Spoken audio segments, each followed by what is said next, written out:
Welcome to Joy Center. I'm Helen Haskell-Ramin, Helen of Joy, and I have a story to share with you today. It's Inauguration Day here in the U.S. and a day of new beginnings, a day when we can look at infinite possibilities in the moment.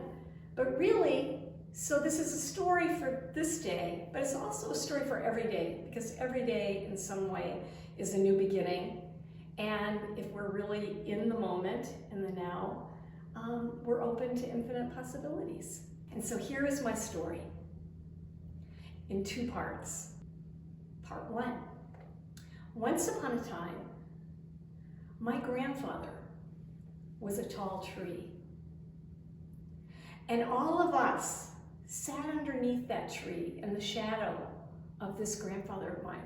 Because you see, my grandfather died 30 years before I was born in a car accident when he was 49 years old in a Model T in the mid-20s of the last century.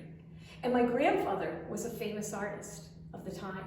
He was an etcher mainly, and so working on copper plates and making etchings of scenes in Maine, in Long Island, in California. And his etchings were well known, and he also did other things, portraits and posters, and near the end of his life, watercolors. And our house was filled with these etchings, and mainly they were of trees. He loved trees.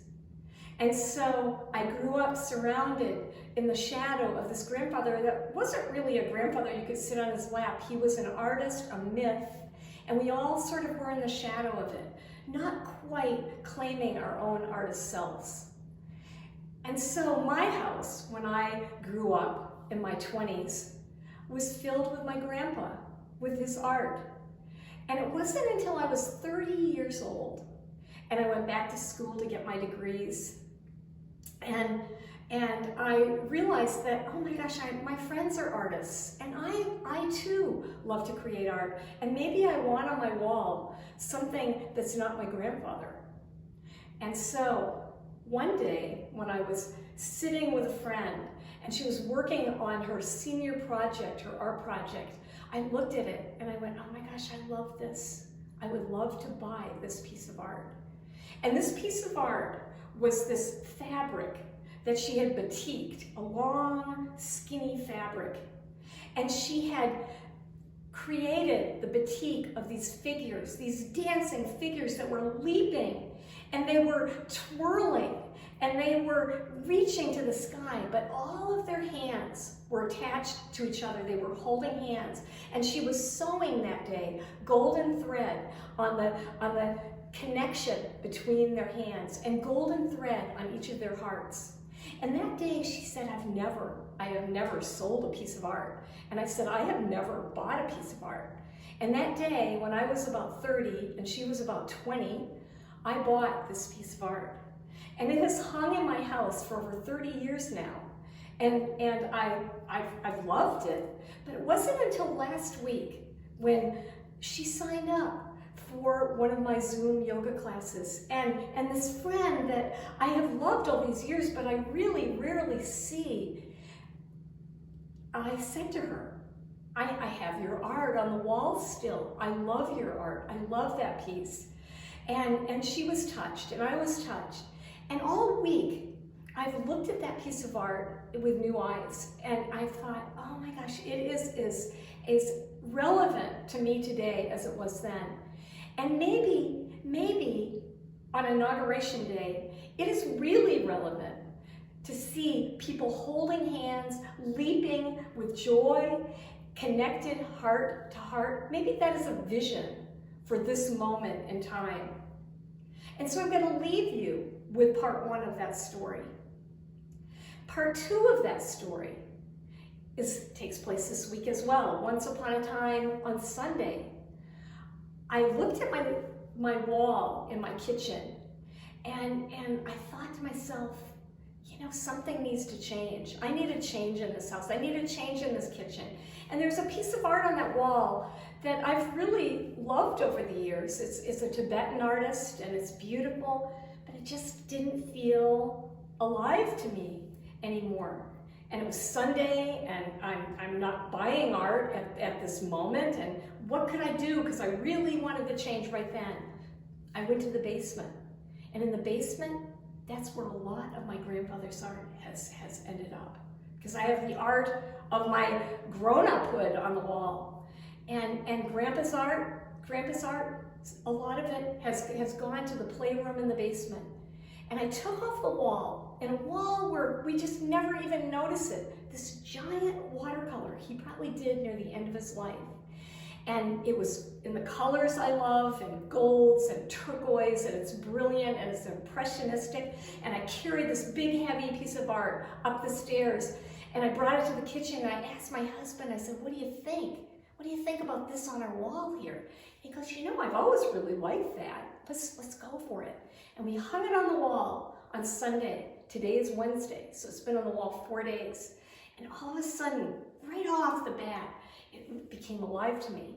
The colors stood out in a way that I hadn't really noticed before. And that piece of art, when I was a little girl, was on our kitchen wall in my first house.